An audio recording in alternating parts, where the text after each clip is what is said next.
Palang araw mga ka-technician, mga ka-DIY, mga ka-master. Meron po tayo ditong repair na amplifier. Ito po ay Jaguar ang brand. Ayan mo. So nasa 4 channel po ito. So tingnan nga natin sa likod kung anong forma nito.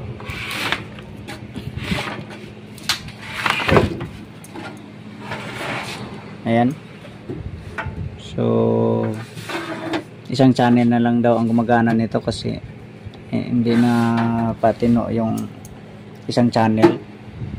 So subukan natin ito na ayusin kung maayos pa natin. So subukan muna natin i-testing. Ayan. So USB daw ang gamit nito, kaya subukan din natin ang USB. Ito. Ayan. So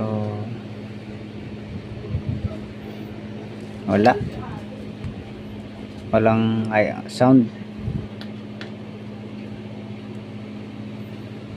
At parang yung relay ay parang hindi naman nag-on.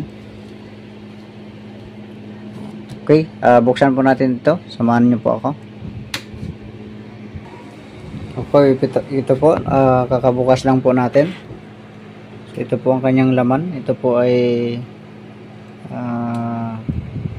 magandang klaseng amplifier ito. Sa pisa pa lang, oh, talagang magandang klase. So pagbukas ko ay meron tayong napansin dito. Ayan, oh, nabuntis na yung kapasitor. Ewan ko kung kailan pang manganak yan. So ayan na. So subukan siguro natin muna itong palitan. Baka ito lang yung dahilan. Ayan po yung isang channel. So magandang klase itong amplifier. Correct po ito. Sa pisa pa lang halos walang kalawang, oh. Ayan. Okay, sige. Ito muna siguro ang natin, palitan. Okay, ito na po, napalitan na natin ng filter capacitor. Ayan. So kung hindi pa rin siya gumana, maaaring may problema ang kanyang main amp. So yung unang nag-ayos nito ay hinang niya lang yung kabilang channel. Kasi medyo mahirap ayusin ito pag ganito to. So hindi kasi basta-basta itong amplifier. Hindi kagaya ng mga integrated na mga 5 auto. So sige nga, i-testing natin. So ito, nakabit na natin ang speaker. So sige, saksak natin. Switch on. Ayan, so may power naman. Ayan. Pero walang wala pa rin. Tapos yung relay ay parang tahimik ang relay, hindi man lang nag-on. So maaaring may may problema talaga ang main amp. So dalawa na itong may problema. Itong kabila rin may problema rin na rin to. Ito. Check lang muna natin ang supply.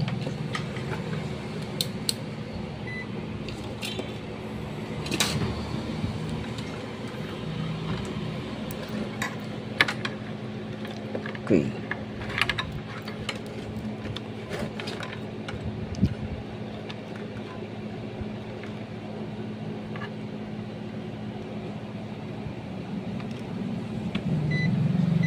And meron naman 55.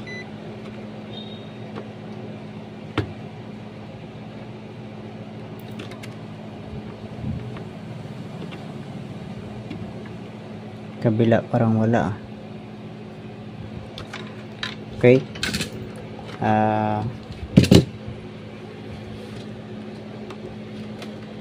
Ito pala 24 yung isa. Ayan o. bali positive, tapos ito negative, tapos dalawang ground, tapos 24 volts yung isa. Sige nga, isukatin natin.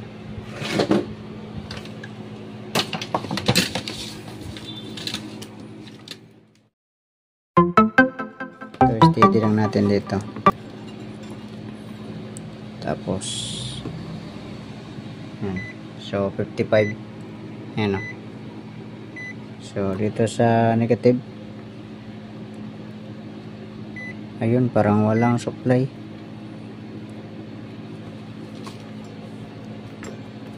Yung 24 nga, yan, parang wala rin supply. Okay, patayin muna natin, tapos ihang muna natin dito. Tinanggal natin dito. Yan, tapos on natin uli. Ayan, so wala pa rin supply, oh. 24 volts at saka yung negative.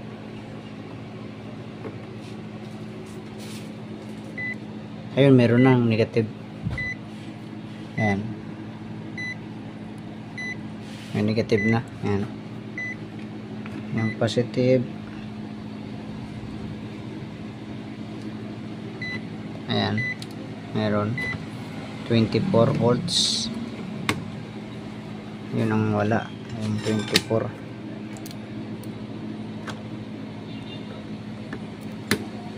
Wala talaga, oh. So saan galing yan? Okay, so i-trace muna natin yan kung saan nagkumuha ng supply yan. So ito na, nabaliktad na natin ang board. So ito yung connection ng ng 24, tapos ito yung negative, tapos ground, tapos ito yung positive. So kung mapansin natin, ang kanyang 24 volts dito siya kumuha. Ayan, so yan yung resistor yan, tapos itong sa gitna diode, tsaka ito yung capacitor. So silipin natin. Ayan, ayan siya, oh. Ayan siya, resistor, diode, tsaka capacitor. So check natin yan kung may voltahe na lalabas. Check lang pala natin ang check muna natin kung shorted o hindi. Okay, check muna natin kung baka grounded ito. So naka-buzzer tayo. Ayan. Oh, ayan, oh. Grounded nga. So baka shorted yung diode. So tanggalin muna natin. Okay, ito, nahang na natin yung diode. So ito siya. Ayan, nahang na natin. Ito. Ayan. Tapos check natin ulit kung grounded pa siya. So buzzer ulit tayo. Ito, piston. Ayan. So nawala na. Ibig sabihin, yung diode grounded sa 24 volts ito, eh.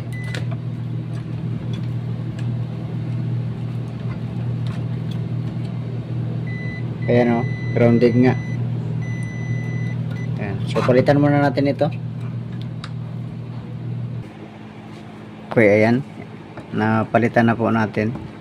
So wala tayong nahanap na 24 volts na diode. Yung nahanap natin ay 12 volts lang. So nag-series tayo ng dalawang piraso. Ayan, oh. So series natin. Okay, sige, check natin. Ayan, nakaabang na yung tester. Tapos DC tayo. Ayan. So dito lang tayo tingin sa tester. Okay, switch on ko ang switch. Ayan, so 24 volts na. So present na yung 24 volts. Okay, sa sunod subukan natin ibalik ito sa main amp kung aandar na yung main amp. Okay, ayan, so kinabit na natin sa main amp nya. So nag-abang tayo dito sa negative supply nya sa main amp, kasi kanina parang wala yan kanina. So nagkaroon lang siya ng supply nung hinang natin yung ano. Tapos chinek natin kanina dito sa terminal ng main amp kung may shorted, so wala naman. So sige, switch on na natin. So pag lumabas dito ang negative 55, so ibig sabihin good ang sinusupplyan niya, hindi nagda-drop. Okay, switch on natin. Ayan, negative 55. Ayun, nag-on na yung relay. Ayun, nag-music na. So nakakabit na kasi yung USB. Ayan, so i-switch on natin uli, tapos pakinggan natin yung relay. Ilapit ko lang sa relay ang ano, ang cellphone. Okay, switch on natin. Ayan lang. Ayan. Switch on. Ayun, nag-on na siya. Ayan. So tumunog na. Ayan. So nakakabit na kasi yung USB, kaya automatic siya na tumunog. Tapos naka-volume naman siya dito. Ayan. So medyo pangit lang yung speaker natin dahil may basag po yun. Dahil minsan ay baldado pag mga mataas na amplifier ang nakabit natin sa speaker natin. Ayan lang kasi oh. So nababalda siya.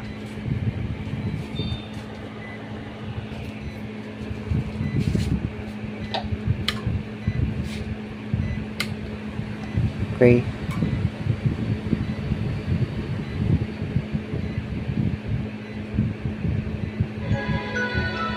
Yan. Yung 1 at saka ano pala, isahan sila dito. Kaya para akala, taka ko bakit nawala, kasi inok ko dito sa volume. So itong kabila naman, subukan natin ito na ikabit kung mapaagana natin, kasi meron din akong napansin na kapasitor na lumubo rin. So sana ito lang din ang salarin nito. Ayan o, mapansin natin o, may lumubo na kapasitor. So subukan natin mamaya na palitan yan, or isalpak muna natin. I-check ko pala muna ito. Check muna natin kung may grounded dito. Okay, ito. So kinabit natin. So chinik natin bago ikabit ito. Chinik natin yung terminal kung may grounded. So wala naman. So kinabit natin. So sige nga, switch on natin.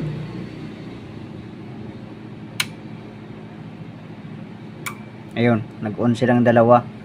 Okay, subukan nating tanggalin itong kabila para mas maklaro natin na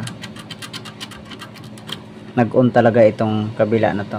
Kasi ito yung unang ginhang ng unang nag-ayos, kasi nagmamadali yung may-ari. Kaya kailangan na mapagana, kaya isa lang muna yung ginamit. So ngayon, switch on natin. Ayun, nag-on siya. Yan. Ulitin ko. Pakinggan natin ang relay. Ayun. So nag-on siya.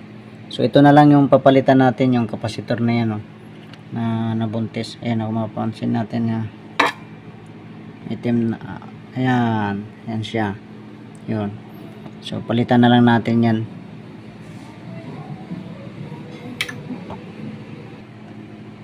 Okay, bago nga pala natin palitan ng ano, ng kapasitor, subukan muna nating kabitan ng speaker. Ayan, dito na nilipat na natin sa kabila. Kanina dito nakakabit yan eh. So pandarin muna natin kung good talaga ang sound niya. So ayan, switch on na natin. Ayan, so ito ang volume, kabilaan. Ayun, tumunog naman. So okay naman siya. Ayan, okay naman. Yun.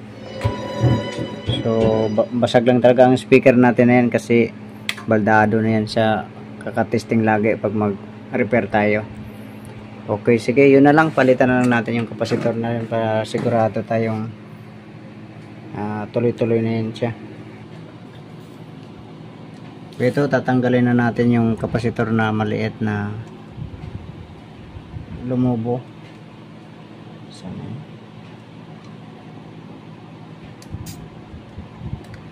Yan. So ito na siya.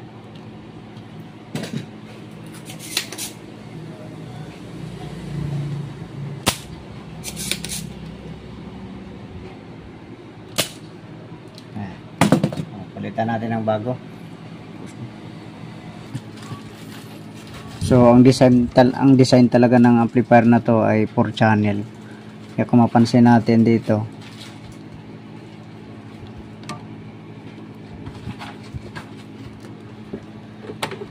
channel ba? Kaya lang.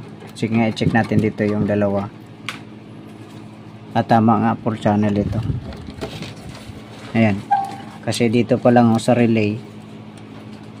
Ayan. Kung mapansin natin, ito yung kanyang coil. Tapos ito yung 4 na paa, yung papuntang speaker out. Kaya 4 channel nga talaga siya. So tama rin yung nakalagay dito. Ayan o. 4 channel mixing amplifier PA 5506G. Ayan. So ang gandang klase. Ayan o. Matagal na to pero halos hindi kinikalawang o. Ganda ng mga piyesa. So iba talaga pag pag-urig ng mga amplifier. Halos hindi kinakalawang ang kanyang kahit mga jumper hindi kinakalawang. Yan. So andun kasi yung power transistor sa pinakailalim kaya hindi natin ma-check ang bias kasi ang hirap na dukutin. Wala naman kasi siyang pwedeng mabuksan dito. Kasi yung ibang mga urig pwede siyang masdukot dito, mayroong mabubuksan dito. So ito wala. So ito wala rin tong walang kapan-pan. Yung blower wala ba. Kaya sa heatsink pa lang, solved na sa heatsink na ang kapal. Tapos malaki. So ganda ito. Okay, sige, palitan na natin ng kapasitor. So ang kanyang value ay 16 volts by 220 UF. So kung meron 25 nito, pwede nating taasan ang voltahe. 50 volts 470 to 20 UF lang kung meron.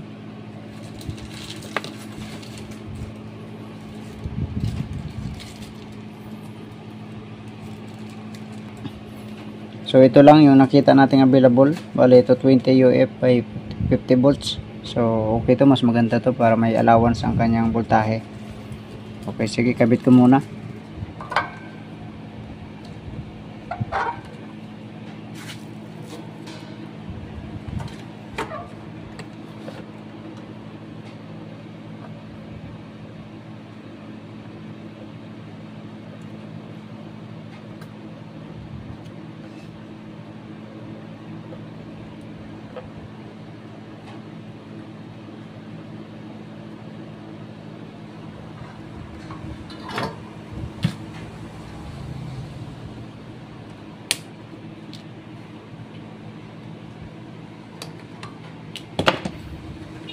Yan. So sa mga diagram pa lang niya, ang ganda ng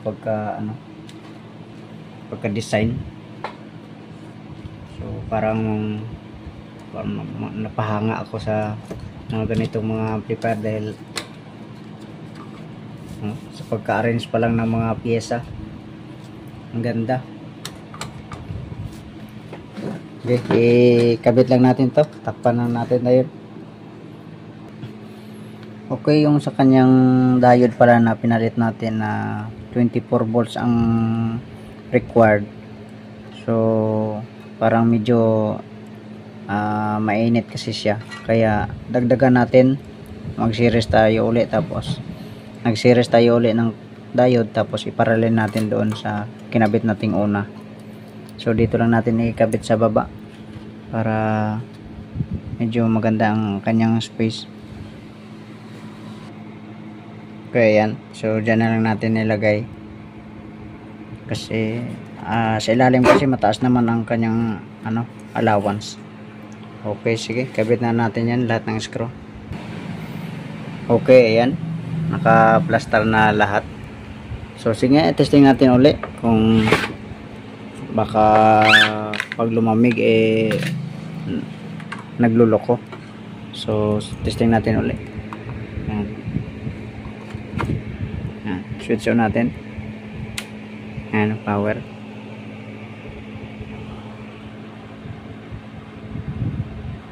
Ayun, nag-on na siya. So sabay naman yung dalawang relay na nag-on. Ayan. Ayan. Ayan. So sayad na kasi ang speaker natin. So konting review lang. Ang kanyang kapasitor pala ay pinalitan na lang natin silang dalawa kasi para mas sigurado tayo na sabay ang or parehas talaga ang pwersa nila. So pinalitan na lang natin yung dalawang kapasitor, tapos yung diode na 24 volts Zener diode. So pagkatapos yung kapasitor uli na maliit sa kabilang channel, ito.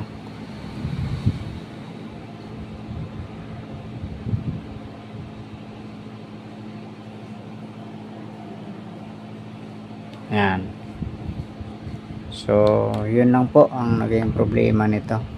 So the best itong amplifier para sa akin, ito ay napakaganda. Ayan, no? Kaya yung mga orig talaga iba. Ayan, dito pa lang din kahit dito sa kanyang mga mic. Ayan, no? Ang ganda. So Jaguar pangalan. Okay, sana po ay may nakuha po tayong konting idea, o lalo na sa mga baguhan. So kahit pa paano ay nakakuha tayo ng konting idea. So nag step by step tayo kasi nakita na kagad natin dito kanina na lumubo ang kapasitor, tapos pinag-check natin yung supply.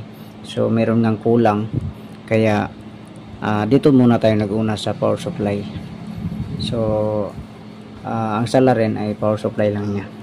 So okay, kung bago pa lang po kayo sa ating channel ay wag po natin magkalimutan mag-subscribe and share po natin sa iba.